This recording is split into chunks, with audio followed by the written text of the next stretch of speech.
আগামীতে স্থানীয় নির্বাচন হবে। আপনারা জাতীয় নির্বাচনে যেমন বিভিন্ন প্রার্থীর জন্য ভোট চেয়েছেন, স্থানীয় নির্বাচনে আবার আপনারা যাবেন। তো এখন জাতীয় নির্বাচনে আপনাদের দল থেকে কেউ এমপি হয়েছে, মন্ত্রী হয়েছে, এবং আপনাদের স্বভাব চরিত্র যদি পরিবর্তন হয়, স্থানীয় নির্বাচনে কিন্তু মানুষ আবার সেটা একটা জবাব দেবে।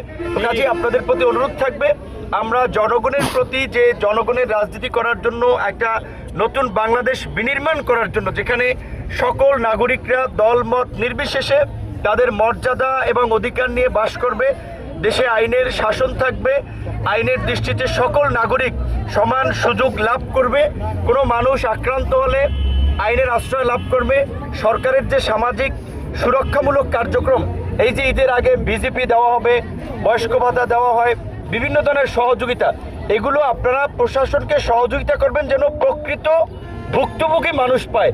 দেখা যায় প্রতিবন্ধী ভাতা নেয় ভালো মানুষ, এইগুলো যেন না পায়। এখন অন্তত আপনারা ইউনোকে, ডিসিকে কমপ্লেন দেবেন যে এই লোকটা ভালো, এই লোকটা সচ্ছল, সেই সহযোগিতা পাওয়ার যোগ্য না, তার এটা বিবেচনা করেন।